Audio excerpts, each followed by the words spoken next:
Hello everyone. Career concert में आप सबों का स्वागत है। आज हम लोग जानेंगे मुगल काल के मनसबदारी व्यवस्था के बारे में, और यह विषय किसी भी प्रतियोगी परीक्षा के लिए बहुत ही महत्वपूर्ण है और यहाँ से प्रश्न पूछे जाते हैं। लेकिन इस वीडियो को आगे बढ़ाने से पहले आप सबों से यह निवेदन करना चाहूंगा कि हमारे चैनल कैरियर कंसर्ट को सब्सक्राइब करें, बेल बटन दबाएं, ताकि इस तरह का वीडियो जो परीक्षाओं के लिए बहुत ही उपयोगी है, जब भी बने तो आप समूह के पास सहजता के साथ पहुंच सके। तो आइए आज हम लोग जानेंगे अकबर के मनसबदारी व्यवस्था के बारे में। क्या था मनसबदारी व्यवस्था और इसके अंतर्गत किस तरह की व्यवस्था जो है वो अकबर के द्वारा की गई भारत में। तो जैसा कि आप जानते हैं कि अकबर मुगल बादशाह थे जिन्होंने पानीपत की दूसरी लड़ाई 1556 में पानीपत की दूसरी लड़ाई हुई थी, और उसके बाद वो भारत के बादशाह बने थे और उन्होंने मनसबदारी व्यवस्था लागू की। तो सबसे पहले हम लोगों को ये जानना है कि ये मनसब का अर्थ क्या होता है। क्या है मनसब? तो मनसब जो है ना, मनसब एक फारसी शब्द है, फारसी भाषा का शब्द है। जैसा कि आप जानते हैं कि मुगलों की या मुगल जो शासन व्यवस्था थी भारत में, उस समय इनकी जो धार्मिक भाषा थी वो अरबी थी और प्रशासन की जो भाषा थी वो फारसी थी। और ये जो मनसबदारी व्यवस्था अकबर ने लागू की थी, उसमें मनसब शब्द फारसी भाषा से लिया गया है, जिसका अर्थ होता है पद, पोस्ट, पद। ठीक है। और यह व्यवस्था जो है वो एक तरह से अकबर ने सैन्य व्यवस्था और प्रशासनिक व्यवस्था को मर्ज किया था। मनसबदारी व्यवस्था के अंतर्गत जो प्रशासनिक व्यवस्था थी और जो सैन्य व्यवस्था थी, दोनों को एक साथ लाने का काम अकबर ने किया था। अर्थात नागरिक एवं सैन्य व्यवस्था का यह एक आधार है। और सैन्य व्यवस्था को दुरुस्त करने के लिए जो पहले दिल्ली सल्तनत के समय से ही, अलाउद्दीन खिलजी के समय से ही जो चेहरा और दाग प्रथा लागू की गई थी, खासकर सैनिकों के पास जो घोड़े होते थे उसको पहचानने के लिए दाग प्रथा लागू की गई थी। तो 1573 में अकबर ने भी अपने सैन्य व्यवस्था में दाग प्रथा को प्रारंभ किया था। और उसके बाद 1575 में इसने मनसबदारी व्यवस्था को लागू किया और इस व्यवस्था के तहत सैन्य व्यवस्था और प्रशासनिक व्यवस्था दोनों का एकीकरण करने का प्रयास किया अकबर ने। और जो इस पद को धारण करते थे वो नॉर्मली मनसबदार कहलाते थे, और इस व्यवस्था को मनसबदारी व्यवस्था कहा गया। और यह जो व्यवस्था थी 1575 ईस्वी में अकबर ने इसे अपने साम्राज्य में लागू किया था। हालांकि शुरू में सिर्फ जात रैंक ही था, आगे चलकर इसमें बदलाव आता है जिसकी हम चर्चा करेंगे। पहली बात तो यहाँ ये समझनी है कि जो प्रशासनिक व्यवस्था और सैन्य व्यवस्था है, दोनों का एकीकरण किया गया। और यह जो व्यवस्था थी मंगोलों के दशमलव पद्धति पर आधारित थी, है ना। और मनसबदारों के दो रैंक होते थे। एक होता था जात रैंक। जात रैंक का मतलब हो गया कि उसका कैडर क्या है, उसका पद कितना बड़ा है, इसकी जो जानकारी मिलती थी वो जात रैंक से। और इसकी संख्यात्मक अभिव्यक्ति होती थी, जैसे 1000 का जात रैंक, 2000 का जात रैंक, 3000। जो जितने अधिक जात रैंक का होता था उसका पद उतना ही बड़ा होता था मनसबदारों में। तो ये कैडर को बतलाता है, ये पद को बतलाता है ना, जात रैंक। और सवार रैंक, दूसरा रैंक होता था सवार रैंक। इस सवार रैंक का भी अभिव्यक्ति संख्यात्मक ही होता था, जैसे 5000, 2000, 7000। लेकिन सवार रैंक का मतलब होता था उस सैनिक के मनसबदार के पास सैनिकों की संख्या कितनी होगी। जात रैंक उसके कैडर को बतलाया और सवार रैंक उसके पास कितने सैनिक हैं इसकी जानकारी देता था। ये बात तो क्लियर हो गई कि मनसबदारों के 2 रैंक होते थे। जात रैंक उसके कैडर को बतलाता था कि वो कितना बड़ा है, जितना बड़ा संख्या होगी उतना बड़ा जात रैंक होगा, उतना ही बड़ा वो मनसबदार होगा। जैसे 2000 का मनसबदार, 3000 का मनसबदार, 4000 का मनसबदार, 7000 का मनसबदार, जो जितना बड़ा होगा, जिसका जात रैंक जितना बड़ा होगा वो उतना ही बड़ा मनसबदार होगा। सवार रैंक बतलाता था कि उसके अंडर में सैनिकों की संख्या कितनी हो। क्लियर है ना। और ये दशमलव पद्धति पर आधारित था, मतलब 10:20 का रेशियो चलता था। 10 सवार पर 20 घोड़े, मतलब 20 घुड़सवार सैनिक। और इस प्रणाली को कहते थे दह बिस्ती प्रणाली। दह मतलब 10, बिस्ती मतलब 20, मतलब 10:20 का रेशियो होता था। एक सवार रैंक पर 2 घोड़े होते थे, है ना। 1593 तक अकबर के मनसबदारी व्यवस्था में केवल जात रैंक ही होता था।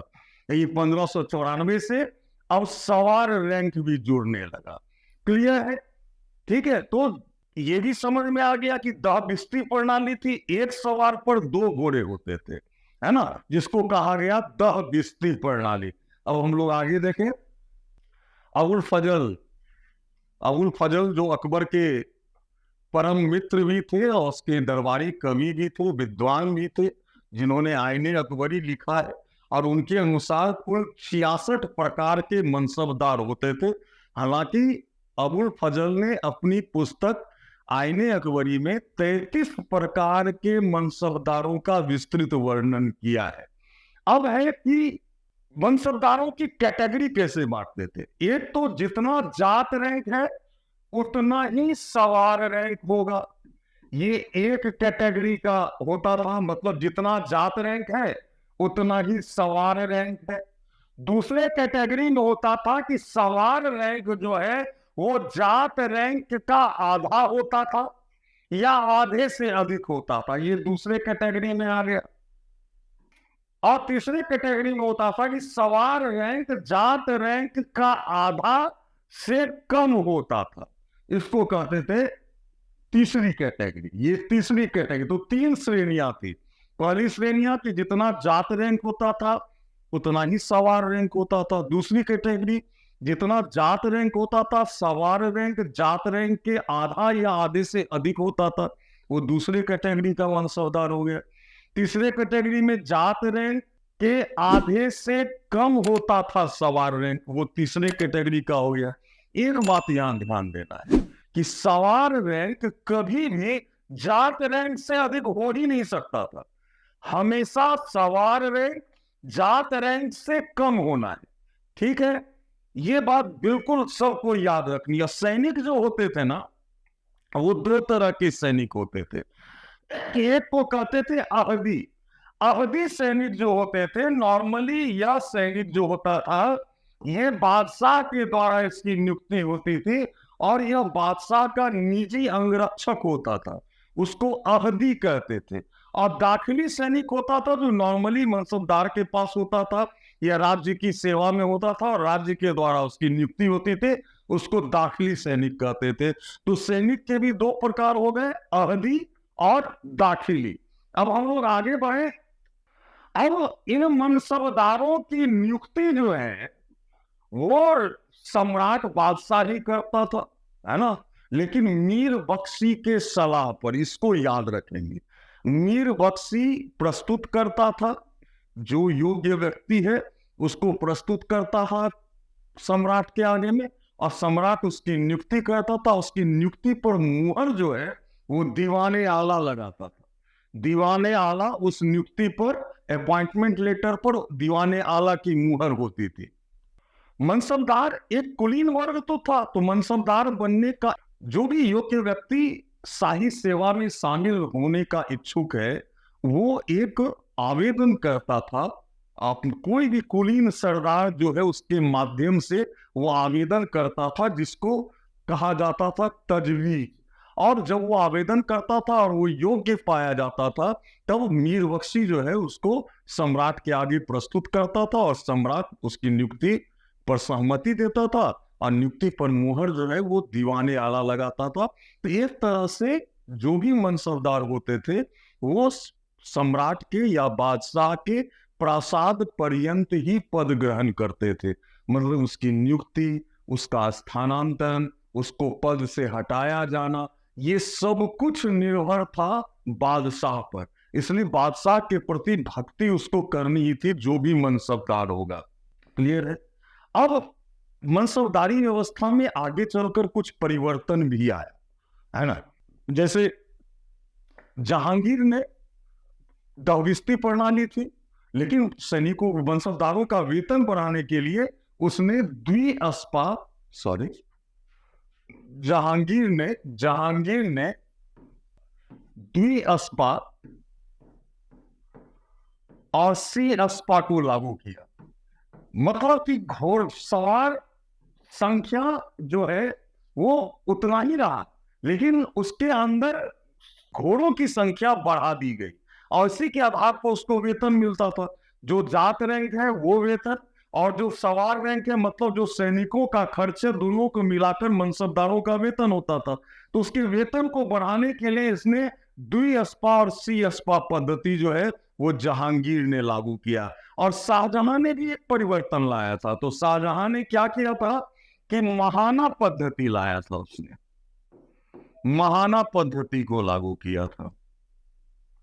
अब महाना पद्धति क्यों लागू किया था इसके बारे में थोड़ा सा, तो जागीरदारी संकट के दौर से गुजरने लगा था मुगल शासन, और कुछ वित्तीय समस्या भी आई और मनसबदारों की संख्या भी निरंतर बढ़ रही थी। तो वेतन एक समस्या हो गई। वेतन के बदले जागीर भी दी गई, ऐसे मनसबदार को जागीरदार भी कहा गया। जब वेतन के बदले में उसको कुछ एरिया का भूमि दे दिया गया और वहां से जो टैक्स आता था वो जाता था मनसबदार को, ऐसे मनसबदार जागीरदार भी कहलाए, है ना। अब कुछ मनसबदारों के लिए शाहजहां ने महाना वेतन पद्धति लागू किया। हालांकि जो वेतन दिया जाता था 12 महीने का वेतन दिया जाता था, एक साल में 12 महीने, लेकिन शाहजहां ने क्या किया, महाना पद्धति के तहत मनसबदारों के लिए 6 महीने, 7 महीने, 9 महीने वेतन को निर्धारित किया। मतलब 12 महीने का वेतन नहीं मिलेगा, किसी को 6 महीने का ही वेतन मिलेगा एक साल में, किसी को 7 महीने का, तो किसी को 9 महीने का। मतलब एक साल में सिर्फ 9 महीने का वेतन, 12 महीने का ना होके अगर 9 महीने, 7 महीने या 8 महीने का वेतन दिया गया, इसी को महाना पद्धति कहा गया। तो इस तरह से आपने देखा कि अकबर ने प्रशासनिक व्यवस्था और सैन्य व्यवस्था को दुरुस्त करने के लिए इन दोनों का को मर्ज किया, एकीकरण किया मनसबदारी व्यवस्था के अंतर्गत, है ना।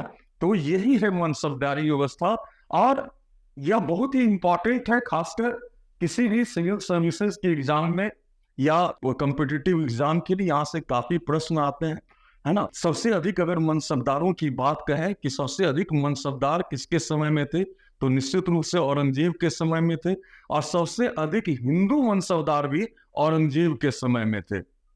अगर हम बात करें कि जैसे जो छोटे मनसबदार होते थे उसको तो मनसबदार ही कहा जाता था, और जो बड़े जात रंग के मनसबदार होते थे उसको उमरा कहते थे, उमरा कहते थे। जो बड़े मनसबदार होते थे उसको उमरा कहते थे। और अकबर के समय में भी सबसे अधिक मनसबदार जो होता था 7,000 ही होता था। राजा मान सिंह उस मनसबदार की श्रेणी में शामिल थे, 7,000 जात रंग के मनसबदार थे। और औरंगजेब के समय में भी सबसे बड़ा जो मनसबदार था वो मिर्जा राजा जयसिंह थे, वो भी 7,000 जात रैंक वाले मनसबदार थे, मतलब उच्च स्तर के मनसबदार थे, उनको उमरा कहा गया। तो दोनों स्थिति में हिंदू मनसबदार ही थे मुगल काल में जो सबसे उच्च पद पे थे। यही थी मनसबदारी व्यवस्था जिसके बारे में आज हम लोगों ने जाना। आज का वीडियो हम लोग यही समाप्त करते हैं। अगले वीडियो में फिर से किसी रोचक टॉपिक के साथ आपके सामने फिर से उपस्थित होंगे। और जाते जाते आप लोगों से ये कहना चाहूंगा कि कॉम्पिटिटिव एग्जामिनेशंस को ध्यान में रखते हुए ये वीडियोस बनाए जाते हैं, इसलिए जो भी अभ्यर्थी कॉम्पिटिटिव एग्जाम्स की तैयारी कर रहे हैं कृपया हमारे चैनल को सब्सक्राइब करें, बेल बटन दबाएं, लाइक शेयर भी करें और हमें सजेशन भी दें, हमें मैसेज करके बतलाएं। उस मैसेज का हमारा टीम जवाब देगा और बताएं कि आपको कहाँ दिक्कत होती है और किस तरह का वीडियो देखना आप पसंद करते हैं। तो अगले वीडियो में बहुत ही जल्द मिलेंगे, तब तक के लिए बहुत बहुत धन्यवाद।